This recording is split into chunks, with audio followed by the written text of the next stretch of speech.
শুভ সকাল বন্ধুরা, আশা করছি সকলে ভালো আছো, সুস্থ আছো। আমিও খুব ভালো আছি। আমার আর একটা নতুন ব্লগে তোমাদের স্বাগত।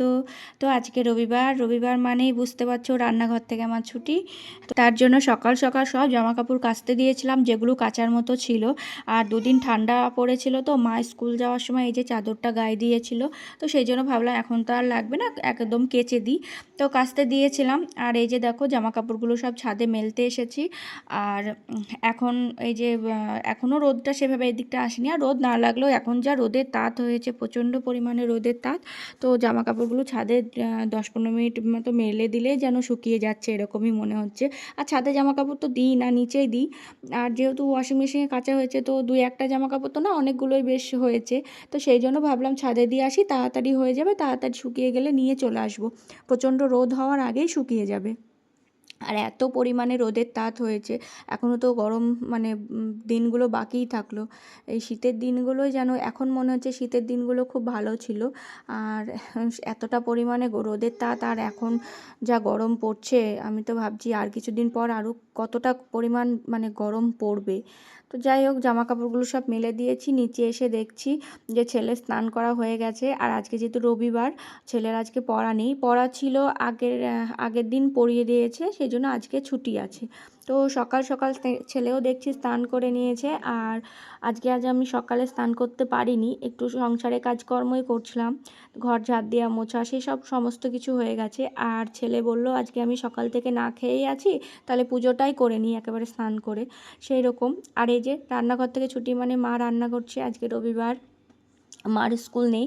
তারপরে আমি একটু রেডি হয়ে দোকানে গিয়েছিলাম, দোকান থেকে কিছু কাস্টমার ফোন করেছিল, সেগুলো আর তোমাদের সাথে শেয়ার করতে পারিনি, এত পরিমাণে রোদ। আমি টোটোতে গিয়েছি, কাজ করেছি, তারপরে আবার এসেছি। তো বাড়ি এসে স্নান টান করে খাওয়া দাওয়া করে নিয়েছি। সকালে তো স্নান করা হয়নি। আর এই যে দেখো, গুলুকে ঘুম পাড়াচ্ছিলাম। দাদা যেহেতু একটু ছিল না, আমি ওকে ওইভাবে ঘুম পাড়াচ্ছিলাম, ও ওইভাবেই ঘুমায়। আর এদিকে দেখো, ছোটো বৌদি আম মাখাচ্ছিল, ছোটদা ছিল।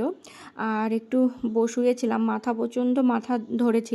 তারপরে এই যে গুলু ঘুম থেকে উঠেছে, বাবু আর গুলু খেলা করছিল। আর প্রচণ্ড পরিমাণে আমার মাথায় যন্ত্রণা করছিল। ওই যে রোদের মধ্যে গিয়েছি, তার আগে তোমরা দেখেছো, আগের দিনও গিয়েছিলাম যে ওই হসপিটালে, তো গুরু বাবাকে দেখতে, অসুস্থ ছিল সেই জন্য। তো সেদিনকেও প্রচণ্ড রোদ ছিল, আজকেও প্রচণ্ড রোদ। এই রোদের মধ্যে বেরিয়েছি, তো সেই জন্য প্রচণ্ড মাথা ব্যথা করছিল। আর সকালে দোকানে গিয়েছিলাম, মানে সকালের দিকে। আর এটা কিন্তু রাত্রি, আমার সংসারে কাজকর্ম যখন আমি টাইম পাই আমি তখনই সেই কাজটা করি। আর ঠিকঠাক যে টাইম মতো এই কাজটা এটা করতে হবে এখনই, সেরকম ভাবে কাজ করা হয় না।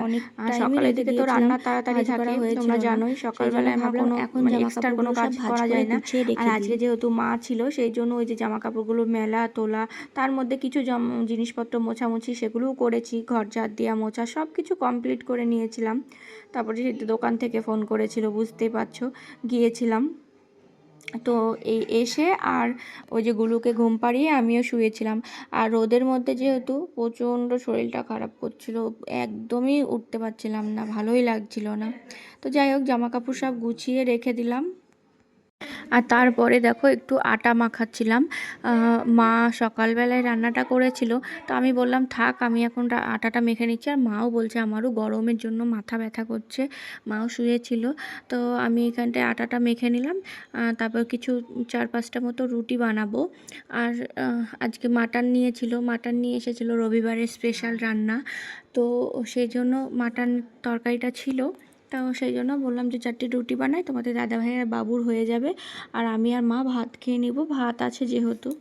আর এইদিকে লাইটটা কেটে গেছে জানো তো, সেই জন্য দেখো অন্ধকার অন্ধকার মনে হচ্ছে। তো একটু কষ্ট করে ভিডিওটা দেখে নিও। আর লাইটটা নেওয়া হয়েছে, তোমরা তো দেখেছো আগের ভিডিওতে, কিন্তু লাগানোর মতো হয়নি। তো যে দাদাটা লাগাবে, ওই ঈদটা পার হয়ে গেলে তারপরে এসে লাগাবে বলেছে, ওদেরও দোকান মানে কাজ আছে। তো বললো আমাদের অনুষ্ঠানটা বেরিয়ে যাক, তারপরে লাগাবো। বললাম ঠিক আছে, কটা দিন একটু কষ্ট করে ম্যানেজ করে নিচ্ছি। একটা লাইট জ্বলছে, অসুবিধা হচ্ছে না, কিন্তু এই ভিডিও করতে গেলে তো অন্ধকার অন্ধকার মনে হচ্ছে, সেই জন্যই। আর তাছাড়া এমনি অসুবিধা হচ্ছে না। আর এই যে দেখো রুটিগুলো সব বানিয়ে নিচ্ছি। আর এখন আমার একটু মাথা ব্যথাটা কমেছে, দেন ঘুমিয়েছিলাম, ঘুম থেকে উঠে একটু ভালো লাগছিল, রোদের ভেতর গিয়েছিলাম বলে এটা হয়েছে। আর মা বলছে গরমের জন্য আমার হচ্ছে। যাই হোক রুটি করা হয়ে গেছে, এই যে দেখো অল্পই করেছিলাম, বেশি না। আর সন্ধ্যাবেলা একটু চা করেছিলাম, চা মুড়ি মাখিয়েছি। তো বৌদিরা আমরা সবাই, আর বৌদিদের ওপরে ঘর প্রচণ্ড গরম, ছেলে ঘুমাতেই পারে না জানো তো, গোলু থাকতেই পারে না, সেই জন্য আমাদের বাড়িতে বেশিক্ষণ সবাই থাকি আমরা। আর গোলু না থাকলে আমার খুব মন খারাপ করে, আর সারাদিন গোলু আমার কাছে থাকে তো। আর দেখো আমি আর গোলু এখানে শুয়েছিলাম, আর বৌদি আর মা বাবু এরা সব এখানটায় লুডো খেলছিল। আর আজকের মতো ভিডিওটা এই পর্যন্ত, দেখাবে পরের ভিডিওতে, টাটা।